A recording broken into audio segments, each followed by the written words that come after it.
Welcome to Gone Phishing, a show diving into the cybersecurity threats that surround our highly connected lives. Every human is different. Every person has unique vulnerabilities that expose them to potentially successful social engineering. On this show, we'll discuss human vulnerability and how it relates to unique individuals. I'm Connor Swalm, CEO of Phin Security, and welcome to Gone Phishing.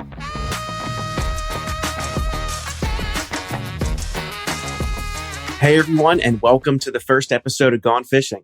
My name is Connor, and over the course of this show, I want to give you insights and advice around the cybersecurity space, as I believe it's going to be an important, if not an essential part of every business in the coming years. Some episodes are just going to be me, but for others, I'll bring in experts and we'll unpack certain topics in greater detail together. Today, I thought it best to give you my take on what phishing is because, well, it's in the title of the show. And for those who already know what phishing is, I want to share with you some ways to spot it, some ways to prevent it, as these scammers are getting more and more advanced these days. All right, let's dive into it. So first, it's in the title. It has a PH instead of an F, so we're not fishing for actual fish here. But what is phishing with a PH?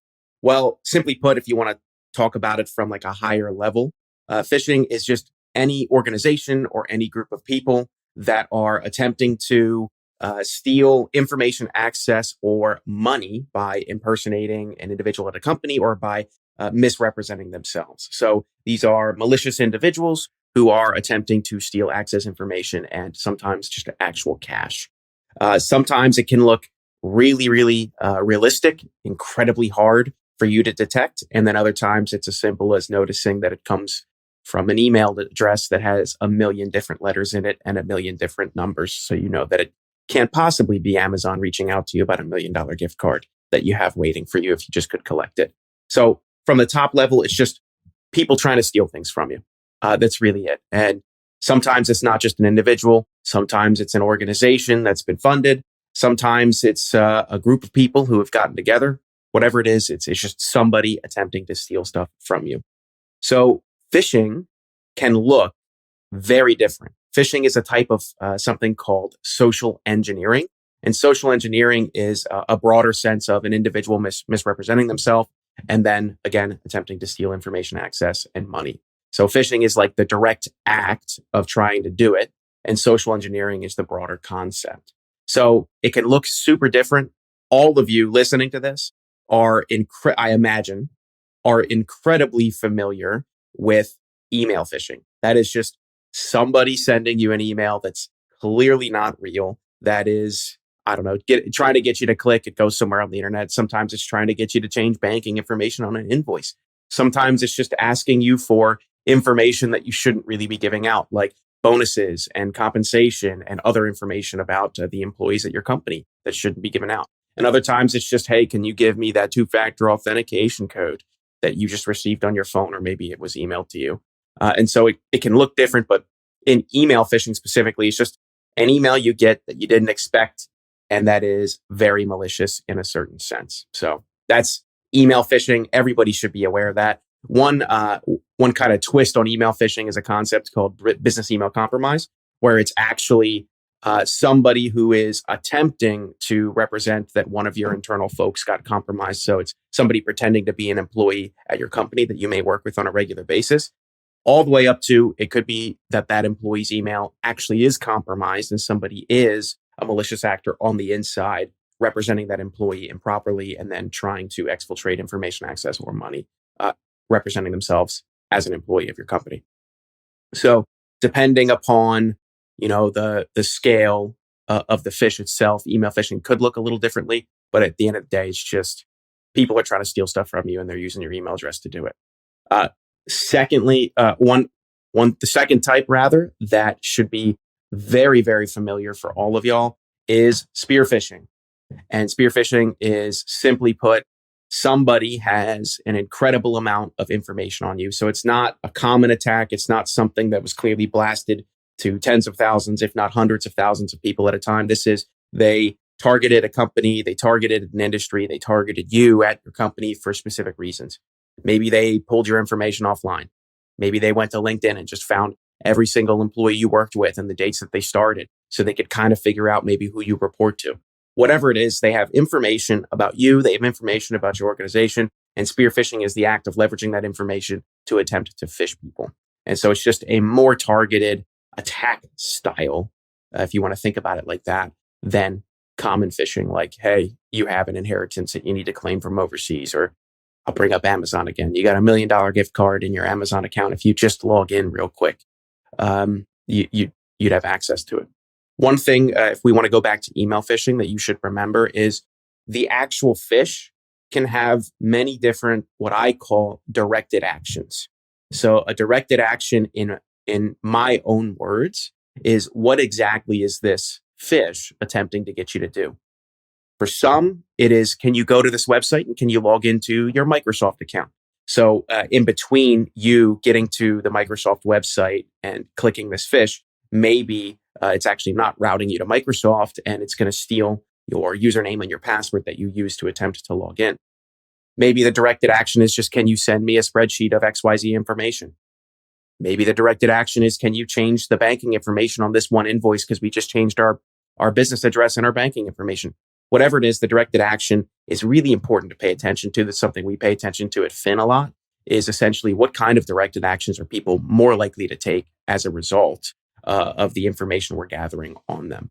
So it's super important to keep track of that. And the directed action is real important in terms of individuals are vulnerable to all sorts of directed actions. Some of them are more vulnerable to others.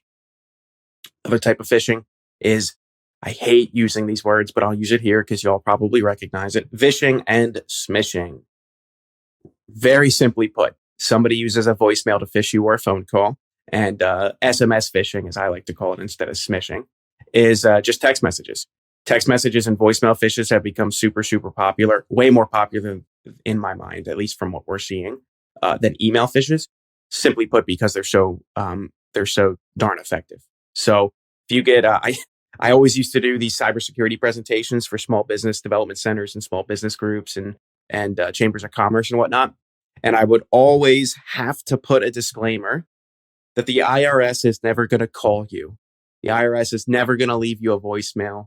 The IRS is not going to reach out to you via your phone and attempt to get you to pay off some massive debt that in theory you have because you didn't pay your taxes.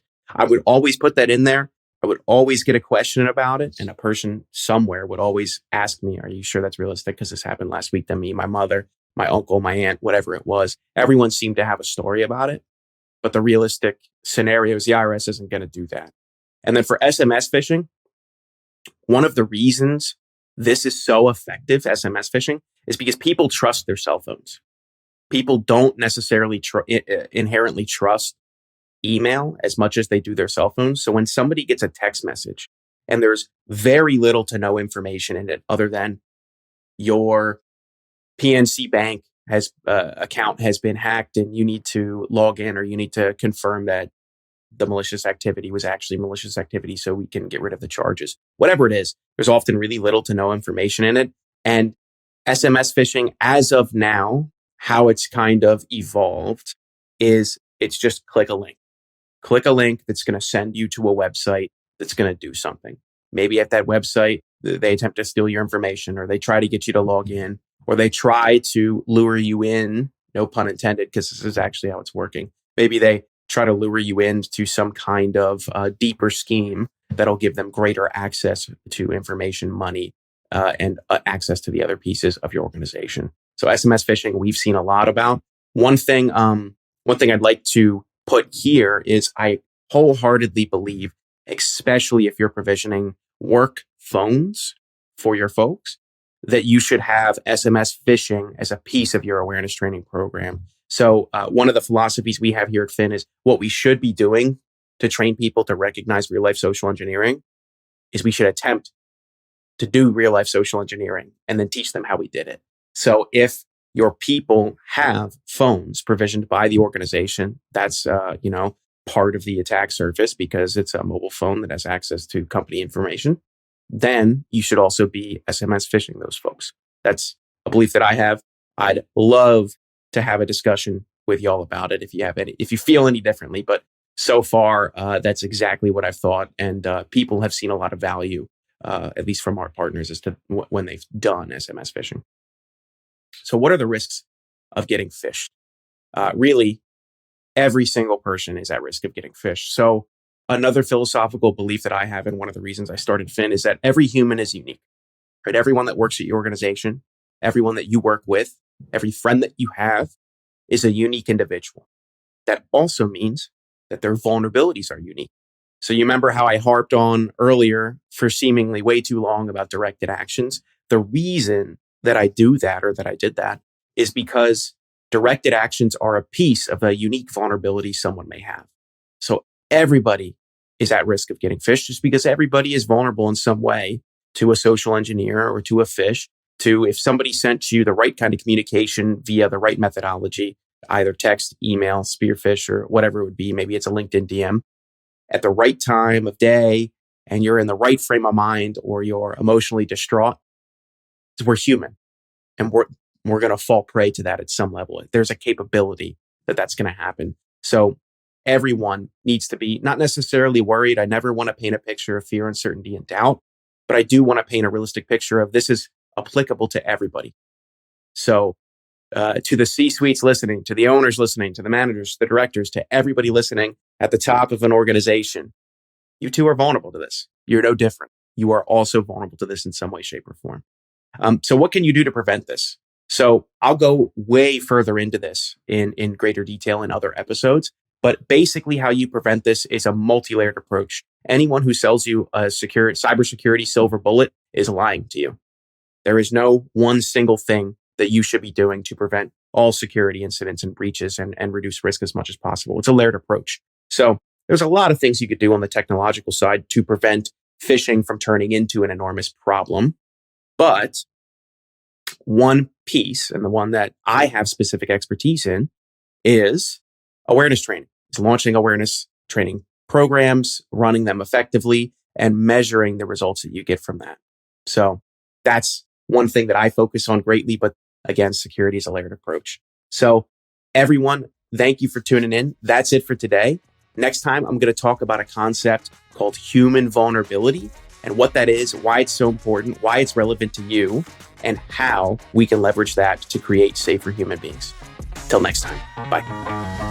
Thanks so much for tuning in to Gone Phishing. If you want to find out more about high quality security awareness training campaigns, how to launch them in ways that actually engage employees to change their habits, then check us out, Phin Security, at phinsec.io. That's phinsec.io, or click all of the wonderful links in our show notes.